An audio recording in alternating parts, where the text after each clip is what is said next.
Bueno, es un inmenso orgullo volver a Burgos, que he venido 6 veces desde que empezó el año. He estado varias veces en la capital, he pasado por Aranda de Duero, he pasado por Miranda de Ebro y en definitiva pues es muy importante venir, recorrer la comunidad. Hicimos el kilómetro 10.000 desde que empezó la campaña la semana pasada, y el kilómetro 10.000, estaremos ya por el 11.000 probablemente, y tenemos que seguir haciendo y tenemos que seguir conociendo, luchando y trabajando juntos, ¿no? Que es de lo que se trata. Y esta vez es especialmente hermosa esta visita, ¿no? Es especialmente bonito por estar en este encuentro con todos vosotros, con todas vosotras, con el compañero Alberto, y además un pequeño dato significativo, importante, y es que Alberto Garzón y yo hoy hemos entrado a Burgos por Gamonal. Ha sido que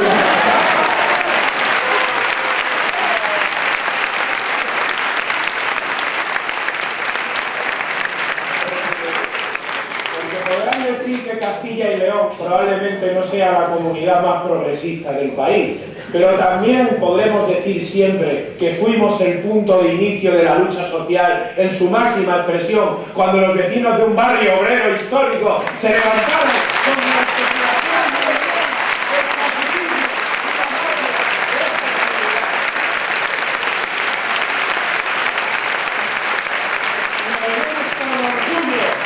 de salgo de Castilla y León, tengo el orgullo de poder decir que pertenezco a la comunidad donde se encuentra este barrio. Y de la misma manera que reivindico este barrio, reivindico a personas de Castilla y León. Y suelo empezar siempre mis intervenciones reivindicando a un fundador de Izquierda Unida Castilla y León, un compañero, un filósofo, un pensador nacido en Valencia, radicado mucho tiempo en Barcelona, pero también pasó un tiempo en Valladolid.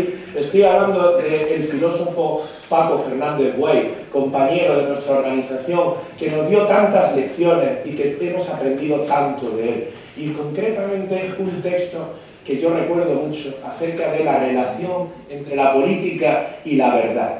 Creo que es una reflexión importante. A lo largo de la historia del pensamiento, nos decía Paco, ha habido dos grandes concepciones, dos grandes formas de entender la relación entre la política y la verdad. Una primera concepción que pasaría por autores de todo tipo, como Maquiavelo, Hannah Arendt, Simone Weil, etc., que plantea que la política es irreconciliable con la verdad, que la política es el arte de la manipulación del poderoso, del cortoplacismo, el pragmatismo de los poderosos que requieren de la manipulación y de la mentira, y que por lo tanto la verdad es irreconciliable, la búsqueda de la verdad es irreconciliable con la política.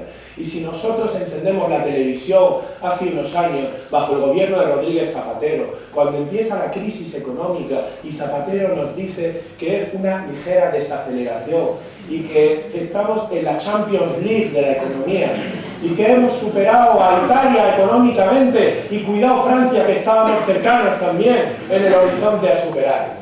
Y cuando vemos a Rajoy ganar las elecciones y hablarnos de los brotes verdes, y ahora en esta precampaña electoral hablan del discurso de la recuperación que acarreado al unísono por los medios de comunicación lacayos que tienen, y reproducen discursos como el de la semana pasada, los datos del paro, cuando decían en Castilla y León todos los medios a una que el paro estaba bajando, que las cifras eran muy positivas, y se escondía que el 80% de la contratación en Castilla y León es temporal. Es decir, que a ti te contratan para descargar un camión unas horas y ya baja una persona en las cifras de paro, y que el 60% de la contratación es parcial.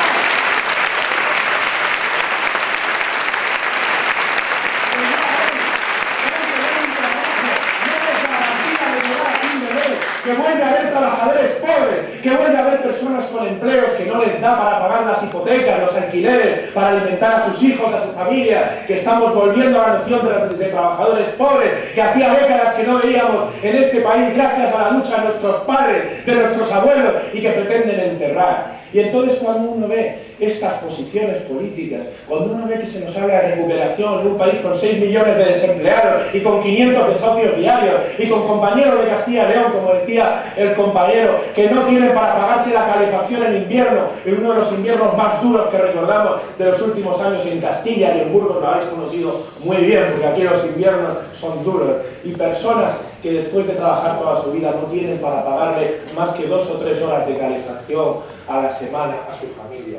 Y lo que estamos viviendo aquí, probablemente al ver esto, sea verdad o podamos pensar que es verdad esa tradición filosófica que decía que la política era irreconciliable con la verdad. Pero sin embargo nos recordaba Paco Fernández Buey que existía otra gran tradición, otra gran forma de entender la política, que es la contraria. Es la política entendida precisamente como reivindicación pública de la verdad, como explicar la verdad a la gente, como perseguir, conocer la verdad entre todos y explicarla a la gente. Es eso que Marx llamaba la superación de las alienaciones, aquello que se llamaba históricamente de la superación de los desvelamientos. Y eso es lo que nos acercó a muchas personas a política, porque cuando la generación a la que pertenecemos, Alberto, yo o tantas personas que estáis aquí, nos acercamos a Izquierda Unida, lo hicimos atraídos por una organización política que priorizó decir la verdad a la gente por encima de sus propios beneficios electorales. Estoy hablando de la etapa de Julia Anguita, del cibermundo.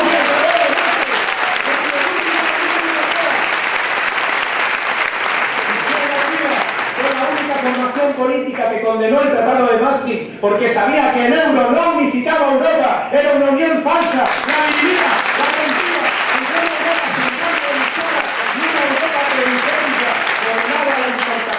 a la dependencia, al subdesarrollo productivo y social. Y esto es lo que se estuvo denunciando a costa de ser masacrados en los medios de comunicación. Recordad, compañeros, recordad, no nos pudieron llamar ladrones, no nos pudieron llamar mentirosos, y entonces nos llamaban lo único que podían llamarnos, que eran locos, iluminados, decimonónicos. Soy de izquierda antigua. Nosotros somos los modernos, los que defendemos Europa, los que defendemos los nuevos grandes modelos económicos internacionales, y os habéis quedado en el pasado.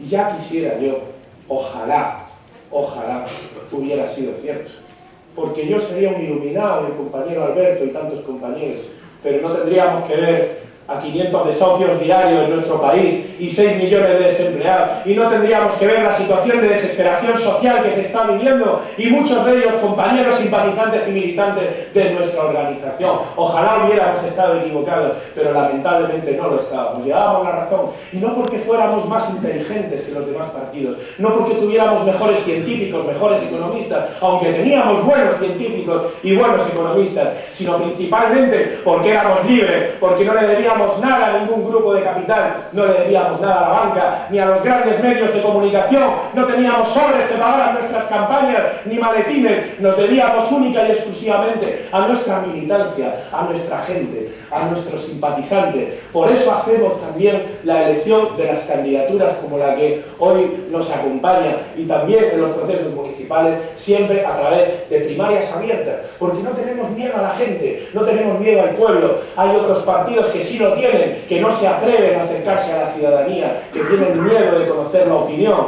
y nosotros planteamos precisamente lo contrario. Y aquella denuncia de Izquierda Unida en los años 90 sobre el Tratado de Maastricht es la que explica lo que ha ido ocurriendo. Un país periférico como el nuestro, condenado a la dependencia, condenado a la importación y por lo tanto a endeudarse para comprar la producción de la Europa central. Y ese endeudamiento que se nos dijo que nunca se nos iba a requerir de manera abrupta es lo que hoy provoca las políticas de adelgazamiento, las falsamente llamadas políticas de austeridad, que son austeridad solamente para los de abajo, y que son las políticas que están generando los recortes sociales que estamos viviendo. Lo estamos viendo en Castilla y León, compañeros y compañeras. Estamos viendo como la Junta de Castilla y León ha hecho una apuesta por una redistribución del capital de abajo hacia arriba. Por eso se utiliza el dinero público para salvar a las empresas privadas. Eso es lo que explica fenómenos como el del Hospital de Burgos, que es una excusa para llenar a los constructores de dinero otra vez, de dinero que procede de nuestros impuestos, lo que no han podido hacer en el mercado inmobiliario debido a esa burbuja que ellos crearon, que eso es lo que creó el desempleo que nosotros pagamos. Ahora les tenemos que financiar sus bolsillos con dinero público, y se gasta el dinero en inmensas macroconstrucciones hospitalarias mientras no se solucionan los problemas de las urgencias en los barrios, la atención primaria, y mientras en zonas de Castilla hay que hacerse 100 kilómetros para visitar un pediatra. Es la situación que estamos viviendo. Inmensas inversiones de dinero público para los grandes empresarios de siempre. Y frente a eso tenemos que transformar las conciencias. Nosotros no venimos aquí a hacer actos electorales ni preelectorales. No venimos aquí a movilizar simplemente el voto. Venimos aquí a trabajar con vosotros y con vosotras para transformar la conciencia política de la sociedad, para provocar el despertar de la sociedad. Yo siempre cuento una pequeña cosa, que es un experimento que yo hago en mis clases, para explicar la noción de hegemonía de Antonio Gramsci, ¿no? Y yo siempre en mis clases todos los años hago una pequeña encuesta con mis alumnos, ¿no? Y les pregunto, quiero que me digáis quién es el peor gobierno del mundo. ¿Quién es el peor gobierno del mundo? Entonces yo año tras año voy haciendo esta encuesta. Y mis alumnos me suelen decir, de manera indefectible, suelen decir Venezuela. En la pizarra. Suelen decir algún otro país también. Y yo voy anotando en la pizarra, ¿no? Bueno, que sé, lo que vaya cayendo, ¿no? Yo lo voy anotando. Y entonces yo pregunto, digo, bueno, ¿cómo se llama el presidente de Venezuela? Por supuesto toda la clase lo conoce. Bien, podemos dialogar un momento sobre esto. Bien, ahora una pregunta. ¿Cómo se llama el presidente de Portugal? Y se hace un silencio estrepitoso. ¿Cuántos de vosotros habéis visitado Venezuela o alguno de los países que me habéis dicho? Ninguno. ¿Cuántos de vosotros habéis visitado Portugal? Toda la clase. ¿Te das cuenta? Yo trabajo en Salamanca, ¿no? Está pegado a la frontera, vamos todos los años. Entonces, viene la pregunta. ¿Por qué países del otro lado del globo con el que no tenéis ninguna relación conocéis los nombres de los presidentes y les odiáis? Y desconocemos el nombre del presidente del país al que vamos todos los años. Y entonces viene la pregunta central. ¿Quién ha pensado por nosotros? ¿Quién ha puesto esas ideas en nuestra cabeza? ¿En función de qué estamos reflexionando? Eso es lo que tenemos por delante, transformar la conciencia de una sociedad a través de la lucha cultural, a través de la lucha de las ideas y a través de la lucha, por supuesto, colectiva. Porque ese es el camino que tenemos que seguir. Esto no lo va a arreglar ningún partido político, tampoco nosotros. Tampoco nosotros. Si mañana yo tuviera una mayoría absoluta en las Cortes de Castilla y León, pero a cambio el pueblo estuviera en sus casas, yo no la querría. No la querría porque sería una trampa, porque el poder no está en las Cortes de Castilla y León, ni en los parlamentos. El poder está en las grandes empresas transnacionales y en la troika, que son las que están mandando, porque mandan quienes no se presentan a las elecciones. El gran poder del capital, el gran poder financiero, que tiene compradas a las élites políticas a través de la trama de la corrupción. Y eso es lo que nos indica que la lucha institucional, siendo importante, por eso nos presentamos evidentemente, no es nuestra lucha central, sino que la lucha central es la lucha de las calles, es la lucha social, es la lucha de los tajos, de las huelgas, de los trabajadores en conflicto, de las personas que se ponen delante de la policía para paralizar un desahucio. Y ese es el sentido central y ese es el camino. Y nosotros estamos humildemente a la disposición para ser altavoz de esas luchas en las instituciones, sabiendo que la centralidad está en las calles. Por lo tanto, marchemos adelante sin ningún miedo, marchemos adelante porque nunca tendremos los medios de comunicación, nunca nos tratarán preferentemente, pero tendremos siempre lo más grande, que es la gente, la militancia, la buena gente, en un país donde la inmensa mayoría de los políticos vienen a la política a robar, y lo digo abiertamente, a robar, como Rodrigo Rato y Cataluña. La organización de las personas que vienen a la política a entregar, a arriesgar incluso. La organización de la gente que se juega el puesto de trabajo, de la gente que va en listas municipales y sabe que va a ser marcada en las oposiciones municipales, que será marcada en sus empresas y que aún así sigue luchando hacia adelante. Esa es nuestra valentía, ese es nuestro honor, vuestro honor, el de todos los que estamos aquí. Y por lo tanto, a seguir luchando. Yo siempre termino una frase de otro castellano, que es un sacerdote nacido en Salamanca, se llamaba Diamantino García, que se fue muy joven a Andalucía y se dedicó al sindicalismo jornalero.